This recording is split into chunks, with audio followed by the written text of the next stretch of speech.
चलिए अब हम जो है डेटा एब्स्ट्रैक्शन के बारे में पढ़ने वाले हैं और ये हमारा चल रहा है सी प्लस प्लस यानी कि ऑब्जेक्ट ओरिएंटेड प्रोग्रामिंग। और डेटा एब्स्ट्रैक्शन जो है सी प्लस प्लस यानी कि ऑब्जेक्ट ओरिएंटेड प्रोग्रामिंग का एक महत्वपूर्ण फीचर्स है। तो इसी के बारे में हम जानने वाले हैं। देखिए आपको ये दो पिक्चर यहाँ पे दिख रही है। एक तरफ आपको दिख रहा है, देखिए एक जो है कार जो है पूरी पैक है, और एक तरफ कार के अंतर्गत जो भी काम हो रहा है इंजन के अंतर्गत वो ये जो है देख पा रहा है। मतलब ये पर्सन देख पा रहा है, हालांकि कुछ कर नहीं सकता, ठीक है। तो यहाँ देखिए, यहाँ आपको एब्स्ट्रैक्शन देखने को नहीं मिलेगा और यहाँ पे एब्स्ट्रैक्शन देखने को मिलेगा। सिंपल हम बोल सकते हैं एब्स्ट्रैक्शन को डेटा हाइडिंग बोला जाता है। क्या बोला जाता है? डेटा हाइडिंग, यानी कि डेटा को छुपा कर रखना और यहाँ पे डेटा को शो करना। तो देखिए दिक्कत क्या होगी, जब हम एब्स्ट्रैक्शन का यूज़ नहीं करेंगे तो यहाँ पे कुछ चीज़ें सिक्योरिटी पर्पस पर रहती है तो वो अनप्रोटेक्ट हो जाएगी, नहीं प्रोटेक्शन आपका हट जाएगा।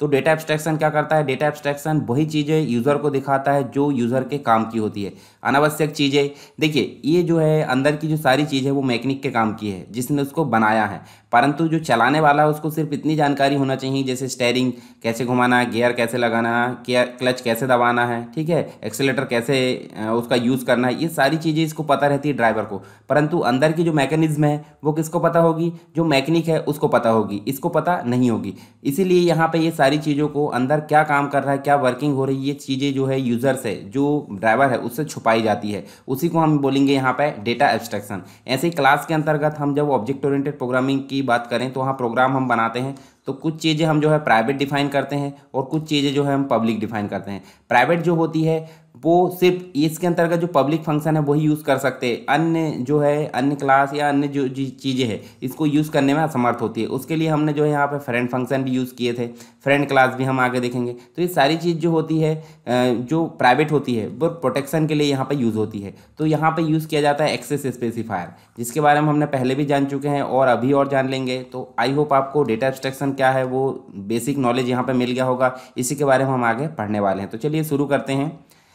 सबसे पहले देखिए हम जो है क्लास और ऑब्जेक्ट की बात करें तो ऑब्जेक्ट ओरिएंटेड प्रोग्रामिंग हमारा चल रहा है। क्लास क्या होती है? क्लास एक ब्लूप्रिंट होता है जिसके अंतर्गत बार बार किए जाने वाले जो भी वर्क होते हैं उनको हम डिफाइन कर लेते हैं, ठीक है। जैसे हमको कोई स्टूडेंट फॉर्म है तो उसके अंतर्गत नेम, कोर्स और एज, ये बेसिक जो है हमने डिफाइन करके रख ली टेम्पलेट। और इस टेम्पलेट के अंतर्गत हम जो है प्रोवाइड करेंगे, तो प्रोवाइड करेंगे किसको? जो रन टाइम एंटिटी होता है उसको, यानी कि ऑब्जेक्ट को हम प्रोवाइड करेंगे। तो ऑब्जेक्ट हो गया मान लीजिए राहुल, तो देखिए राहुल हो गया, नेम हो गया, मतलब राहुल आया, राहुल ने नेम फिल कर दिया, कोर्स फिल कर दिया, एज फिल कर दिया, तो ये हो गया एक ऑब्जेक्ट। यदि मान लो हमने दूसरा ऑब्जेक्ट लिए, कौन सा? राजा नाम से, तो दूसरा ऑब्जेक्ट हो गया। और यहाँ पे देखिए राजा BCA और 20 इसकी एज हो गई। तो ऐसे ही हम हजारों ऑब्जेक्ट बना सकते हैं और हमारा काम क्या हो गया? बहुत ही आसान हो गया। यानी कि क्लास बनाने, क्लास एक यूज़र डिफाइन यानी कि यूज़र के द्वारा डिफाइन किया जाने वाला डाटा टाइप है जो यूज़र कस्टमाइज़ करता है, यानी कि हमारी इच्छा अनुसार अगर काम करना है तो वो यूज़र के द्वारा बना लिया जाता है। तो आप समझ गए होंगे बेसिक, इसके पहले भी हमने इसके बारे में पढ़ चुके हैं, फिर भी मैं यहाँ आपको बता चुका हूँ, ठीक है। अब देखिए एक्सेस स्पेसिफायर डेटा प्रोटेक्शन या डेटा हाइडिंग के लिए जो है, डेटा एब्स्ट्रैक्शन या डेटा हाइडिंग के लिए काफ़ी इंपॉर्टेंट चीज़ है ये। तो ये होता क्या है? देखिए डेटा प्रोटेक्शन क्लास का एक बहुत ही इंपॉर्टेंट फीचर्स होता है और क्लास हमें डेटा को एक्सेस या कंट्रोल करने के लिए कैपेबिलिटी प्रोवाइड करती है। अब सी प्लस प्लस में देखें तो 3 प्रकार के एक्सेस स्पेसिफायर या जिन्हें हम एक्सेस मॉडिफायर्स भी बोलते हैं वो प्रोवाइड करती हैं, जो कि यहाँ हम देख सकते हैं पब्लिक होता है, प्राइवेट होता है, प्रोटेक्टेड होता है। तो पब्लिक क्या करता है? पब्लिक में जो भी चीज़ें डिफाइन की जाएगी वो पूरे प्रोग्राम में यूज़ की जा सकती है, यानी कि जो वेरिएबल या जो फंक्शन पब्लिक में डिक्लेयर किए जाते हैं उनको जो है कोई भी दूसरी क्लास एक्सेस कर सकती है। अब देखिए जो प्राइवेट होता है, प्राइवेट जो वेरिएबल फंक्शन प्राइवेट डिक्लेयर होते हैं उन्हें आप जो है क्लास के बाहर एक्सेस नहीं कर सकते। बाय डिफ़ॉल्ट सभी मेंबर जो होते हैं प्राइवेट होते हैं अगर हम कोई कीवर्ड नहीं लगाते हैं। जैसे मान लीजिए हमने प्राइवेट नहीं लगाया, पब्लिक नहीं लगाया, प्रोटेक्टेड नहीं लगाया, तो ये बाय डिफ़ॉल्ट प्राइवेट माने जाएंगे, जैसे कि हम आगे भी देखने वाले हैं। एक होता है प्रोटेक्टेड, तो जो वेरिएबल ये एक प्रकार से प्राइवेट जैसा ही होता है, ये जो होता है वेरिएबल या फंक्शन प्रोटेक्टेड होते हैं, सिर्फ वही क्लास एक्सेस कर सकती है जो करंट क्लास को एक्सटेंड करती है, ठीक है। एक प्रकार के प्राइवेट ही एक्सेस स्पेसिफायर इनको बोल सकते हैं। चलिए आगे देखते हैं हम इसके बारे में। देखिए किसी भी सी प्लस प्लस प्रोग्राम में एब्स्ट्रैक्शन इंप्लीमेंट करने के लिए बेस्ट अप्रोच यही होती है कि सब डाटा मेंबर को प्राइवेट डिक्लेयर किया जाए, परंतु कभी कभी यूज़ करने के लिए हम जो है देखिए हम उनको पब्लिक भी डिफाइन कर लेते हैं या फिर प्राइवेट को ही हम पब्लिक के अंदर यूज़ कर सकते हैं। जैसे यहाँ देखिए क्लास कीवर्ड लगा हमने, मान लीजिए हमने क्लास बना लिए कोई भी क्लास, और देखिए क्लास कीवर्ड लगाया और क्लास का नाम बना लिए, मान लीजिए ए बना लिए। उसके बाद करली ब्रैकेट स्टार्ट करें, करली ब्रैकेट एंड करें, सेमीकोलन से टर्मिनेट उसको कर दिए। अब कुछ प्राइवेट डिक्लेयर किए जाएंगे और कुछ पब्लिक डिक्लेयर किए जाएंगे। प्राइवेट में जो डिक्लेयर किए जाएंगे वो पब्लिक वाले जो फंक्शन है उसके अंतर्गत इनको यूज़ किया जा सकता है। मान लीजिए प्राइवेट में हम इंट ए कॉमा बी कॉमा सी इस प्रकार से डिक्लेयर किए, तो इनमें जो भी जो मतलब जो इनको एक्सेस करने का काम करेगा वो इसके अंतर्गत जो फंक्शन डिफाइन किए जाएंगे उनमें हम एक्सेस कर सकते हैं। और पब्लिक को जो है पूरे प्रोग्राम में यूज़ किया जा सकता है। ठीक है, तो जितनी चीज़ों की ज़रूरत पड़ रही है यहाँ से यूज़ कर सकते हैं। बाकी प्राइवेट मेंबर प्राइवेट ही कहलाएंगे, यानी कि आपका जो डाटा है वो प्रोटेक्टेड है। ठीक है, यानी कि यहाँ पे काम हो रहा है एब्स्ट्रैक्शन का, डेटा एब्स्ट्रैक्शन का यहाँ पे काम किया जा रहा है। इसके अलावा आप देखिए यहाँ पे इसी को एक्सटेंड करके देखें, क्लास कीवर्ड हो गया, क्लास का नाम हो गया, करली ब्रैकेट स्टार्ट एंड हो गया। उसके बाद कुछ प्राइवेट, जैसे कि प्राइवेट में आप वेरिएबल भी डिक्लेयर कर सकते हैं और फंक्शन भी डिक्लेयर कर सकते हैं। पब्लिक की अगर बात करें, पब्लिक में भी इसी प्रकार वेरिएबल डिक्लेयर कर सकते हैं और फंक्शन भी। इनको पूरे प्रोग्राम में किसी भी क्लास के अंतर्गत यूज़ किया जा सकता है, परंतु इनको सिर्फ इसी क्लास में यूज़ किया जा सकता है जो कि पब्लिक मेंबर इनको यूज़ कर सकते हैं। ठीक है, इन वेरिएबल या फंक्शन को यहाँ पे एक्सेस कर लिया जाएगा और इन पब्लिक में जो मेंबर या वेरिएबल है उनको बाहर एक्सेस किया जा सकता है। इसके अलावा देखिए इसी को हम देख सकते हैं, इसमें आगे देखिए क्लास और क्लास का नाम हो गया। ठीक है, यहाँ देखिए हमने पब्लिक कीवर्ड नहीं लगाया, पब्लिक कीवर्ड नहीं लगाया तो देखिए वेरिएबल डिक्लेयर कर लिया और फंक्शन। तो इसका मतलब क्या है, मैंने जैसे बताया था अगर आप कोई कीवर्ड नहीं लगाते हैं तो सिंपल सी बात उनको क्या बोला जाएगा, उनको प्राइवेट ही बोला जाएगा। तो ये आप समझ सकते हैं जब हम कोई भी चीज़ डिक्लेयर नहीं करते हैं तो समझ लीजिए क्या है वो प्राइवेट है। और पब्लिक में हमने देखिए वेरिएबल और फंक्शन यहाँ पर डिफाइन कर लिए। एक और अगला देखिए, जैसे हमने क्लास लिए और क्लास का नाम लिए, तो ये देखिए सिर्फ पब्लिक डिफाइन किया गया है। तो यदि हमको प्राइवेट जो मेंबर है वो नहीं रखना है तो सिंपल सी बात आप सिर्फ पब्लिक जो है डिफाइन कर सकते हैं, जैसे वेरिएबल भी डिक्लेयर कर सकते हैं और फंक्शन भी डिक्लेयर कर सकते हैं। दोनों चीज़ आप यहाँ पर डिक्लेयर कर सकते हैं। इसके अलावा देखिए इसका एग्जाम्पल देखते हैं हम। क्लास ली हमने, क्लास का नाम लिख दिए एम्प्लॉय इन्फो। ठीक है, एम्प्लॉय इन्फो नाम से क्लास लिए और कोशिश करिए कि क्लास का नाम पहला जो है कैपिटल होना चाहिए, बाकी स्मॉल लिख सकते हैं आप। करली ब्रैकेट स्टार्ट करिए और यहाँ लास्ट में करली ब्रैकेट एंड कर दिए सेमीकोलन से।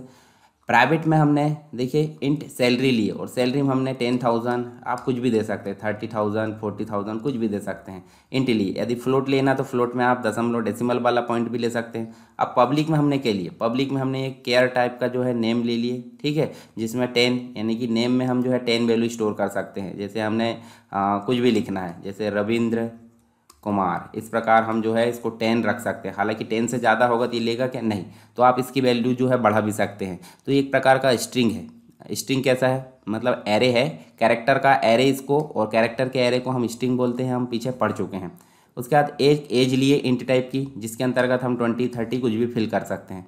फिर हमने एक फंक्शन लिए, फंक्शन का नाम है वॉइड इंसर्ट इन्फो। ये वॉइड आपको लेना है तो लीजिए, नहीं तो कोई दिक्कत नहीं, यहाँ पे नहीं भी लेंगे तो। वॉइड डिस्प्ले इन्फो, ये भी वॉइड ऑप्शनल है। ठीक है, क्योंकि हमने सामने वॉइड लगा दिए, ये वॉइड मतलब खाली रहेगा। ठीक है, नहीं भी लगाते हैं तो खाली कहलाता है वो। अब इस वॉइड को हमने यहीं पे डिफाइन कर लिए, जैसे सी आउट नेम इज़, मतलब ये डिस्प्ले के लिए यूज़ हुआ है, और ये वाला जो है बाहर इसको जो है डिफाइन किया जाएगा, अभी सिर्फ डिक्लेयर किया है। ठीक है, तो यहाँ पे इसको डिफाइन कर लिया हमने डिस्प्ले वाले को। जो भी नेम आएगा, मतलब इस नेम में जो भी एंटर किया जाएगा वो नेम यहाँ पे आ जाएगा इसके अंतर्गत और प्रिंट हो जाएगा, नेम इज़ जो भी रहेगा। फिर इसके बाद एज प्रिंट हो जाएगी, और सैलरी में हमने बाय डिफ़ॉल्ट यहाँ पे 10,000 जो भी दिया है तो वो सैलरी यहाँ पे प्रिंट हो जाएगी। कब, जब डिस्प्ले इन्फो यहाँ पे कॉल किया जाएगा। ठीक है, तो डिस्प्ले इन्फो कहाँ पे है, पब्लिक में। इसका मतलब ये जो है कहीं पे भी प्रोग्राम में कॉल किया जा सकता है, परंतु जो इंट सैलरी है वो सैलरी सिर्फ इस पब्लिक में कॉल की जा सकती है, जैसे हमने यहाँ पे कॉल कर लिए। अब देखिए इसी का एग्जाम्पल हम देखते हैं यहाँ पे। एग्जाम्पल देखिए यहाँ पे, जैसे हमने आईओ स्ट्रीम लिए, उसके बाद नेम स्पेस एसटीडी लिए, क्लास एम्प्लॉय इन्फो ले लिए। प्राइवेट में हमने फ्लोट करके दे दी, यहाँ पे फ्लोट इसलिए दे दी क्योंकि यहाँ पे दशमलव भी हो सकता है। फ्लोट सैलरी दे दी, यहाँ 30,000 स्टोर कर दिए। पब्लिक में हमने केयर नेम, मतलब जो कैरेक्टर का जो स्ट्रिंग है वो ले लिए, और 20 यहाँ पे ले लिए हमने स्ट्रिंग का साइज़, मतलब कैरेक्टर का साइज़। इंट एज ले लिए। फिर हमने देखिए यहाँ पे वॉइड इंसर्ट इन्फो में वॉइड करके, यानी कि ब्लैंक है, यानी कोई रिटर्न नहीं करेगा, ना तो पैरामीटर है इसलिए वॉइड ले लिए, ना भी ले ये वाला तो चलेगा क्योंकि यहाँ वॉइड ले लिए। फिर वॉइड डिस्प्ले इन्फो करे तो यहाँ पे देखिए सी आउट एंड एल, मतलब लाइन ब्रेक करेगा, नेम को प्रिंट कर देगा, यहाँ पे एज को प्रिंट कर देगा और सैलरी को प्रिंट कर देगा। सैलरी आपकी प्राइवेट में थी इसलिए हमने पब्लिक के अंतर्गत जो फंक्शन डिफाइन किया उसमें उसको एक्सेस कर ली। हालांकि हम इसको बाहर करते हैं तो लेता क्या, नहीं। अब उसके बाद देखिए यहाँ जो है एक प्रकार से एम्प्लॉय इन्फो में एक बार हमने जो है सैलरी को यहाँ पे 10,000 दे दिए। ठीक है, चलिए आगे चलते हैं। यहाँ देखिए आप बॉइड करके एम्प्लॉय इन्फो लिए, मतलब एम्प्लॉय इन्फो जो है स्कोप रेजोल्यूशन ऑपरेटर यहाँ पे लगा हुआ है। और इंसर्ट इन्फो, देखिए इंसर्ट इन्फो हमने यहाँ डिफाइन किए थे, ये देखिए इसको हमने यहाँ डिक्लेयर किए थे, यहाँ से क्या किए थे डिक्लेयर, तो यहाँ पे इसको डिफाइन कर लिए कैसे, यूज़र के सामने जब भी इसको कॉल किया जाएगा इंसर्ट इन्फो को, तो ये जो है एंटर नेम बोलेगा और नेम एंटर करने को बोलेगा, तो वो नेम को कहाँ ले चलेगा, देखिए यहाँ पे गेट लाइन करके एक स्टेटमेंट हमने लिखे हैं, और नेम में जो 20 कैरेक्टर और वो स्टोर कर लेगा कहाँ पे, नेम में, मतलब नेम जो है यहाँ पे स्टोर कर लेगा। सीन के माध्यम से भी हम इसको ले सकते थे, हालांकि हमने इसी के माध्यम से ले लिए। फिर एंटर एज कराए तो हमने देखिए यहाँ पे एज में ले लिए। और अब मेन फंक्शन की बारी आई, तो मेन फंक्शन में देखिए एम्प्लॉय इन्फो क्या है, एम्प्लॉय इन्फो आपकी जो है क्लास है, ठीक है। और क्लास के अंतर्गत हमने एक बनाया ऑब्जेक्ट obj1, उसके बाद obj1 से हमने इंसर्ट इन्फो कॉल कर लिए, ये देखिए ये वाला फंक्शन इंसर्ट इन्फो जैसे कॉल करी तो ये वाली स्टेटमेंट रन हुई। और ये स्टेटमेंट जैसे रन हुई तो सारी चीज़ें कहाँ चली जाएगी, देखो एक नेम में चली जाएगी, एक एज में चली जाएगी। और जैसे ही हमने डिस्प्ले इन्फो करे तो नेम और एज यहाँ पे आ गया, और सैलरी ऑटोमेटिक रखी थी तो ये तीनों चीज़ें हमारी प्रिंट हो जाएगी। यानी कि क्या आएगा, नेम इज़ जो एंटर किया जाएगा, एज इज़ जो एंटर की जाएगी, और सैलरी जो है यहाँ पे हम देख सकते हैं 30। चलिए इस प्रोग्राम को हम जो है रन करके देखते हैं, कहाँ पे हमारे पास में पहले से अवेलेबल है प्रोग्राम। तो देखिए ये देखिए पहला प्रोग्राम हम देख सकते हैं, सारी चीज़ें सेम टू सेम हमारी यहाँ पे दिख रही है। जब हम इसको रन करते हैं तो रन करने के बाद देखिए आउटपुट क्या आता है, देखिए एंटर नेम आया, तो एंटर नेम में कुछ भी कर सकता हूँ। चलिए मैंने यहाँ पे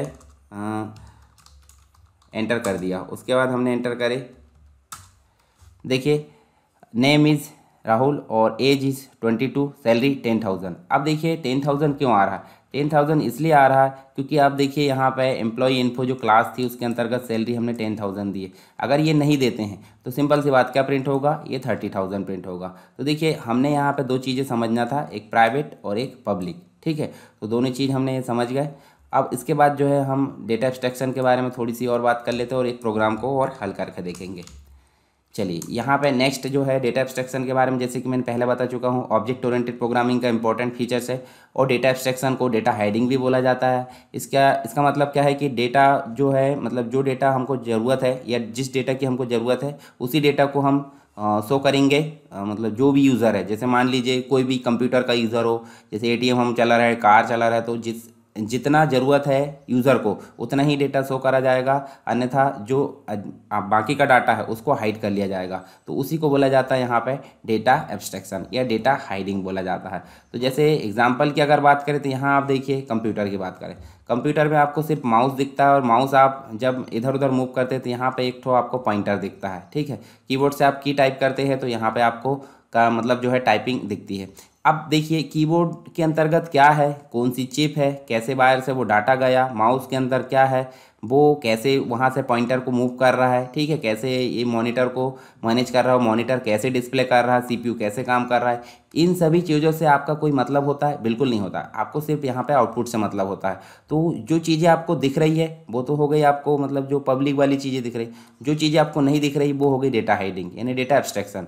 तो डेटा जो है इससे प्रोटेक्ट भी रह रहा है और अनावश्यक डेटा हमको पता भी नहीं चल रहा है। जो चीज़ें हमें ज़रूरत है वो उस चीज़ की हमें पता चल जा रहा है, बाकी की जानकारी हमको नहीं है। इसके अलावा हम देखें यहाँ पर कार की बात करें, कार में देखिए लाइट कैसे जलेगा, बटन है, बटन से हम प्रेस करें लाइट जल जाएगा। अंदर क्या मैकेनिज्म है हमें नहीं पता, ठीक है। अंदर इंजन कैसे काम कर रहा है वो भी हमें नहीं पता। हमें सिर्फ जो चीज़ें हमें यूज़ करना है मैनुअल वो बस पता होता है, मैकेनिज्म अंदर का नहीं पता होता, तो उससे हमको फ़र्क भी नहीं पड़ता। तो उसी को हम यहाँ पे क्या बोलेंगे, डेटा एब्स्ट्रैक्शन। देखिए आप एटीएम की भी बात करें तो एटीएम में आप जो है कार्ड को स्वैप करते हैं यहाँ पे अंदर, और जैसे ही कार्ड अंदर गया तो आप जो है कुछ कोड डालते हैं, ठीक, अमाउंट डालते हैं और ओके बटन पर प्रेस करते हैं, तो आपका जो अमाउंट है वो नीचे जो यहाँ से निकल जाता है। अब अंदर जो है क्या काम कर रहा है, कैसे काम कर रहा है, उससे फ़र्क नहीं पड़ता, आपको सिर्फ अपने काम से मतलब है और यही आपके लिए ज़रूरी है। तो इसी को डेटा प्रोटेक्शन बोला जाता है, डेटा हाइडिंग बोला जाता है या डेटा एब्स्ट्रैक्शन बोला जाता है, ठीक है, समझ गए होंगे आप।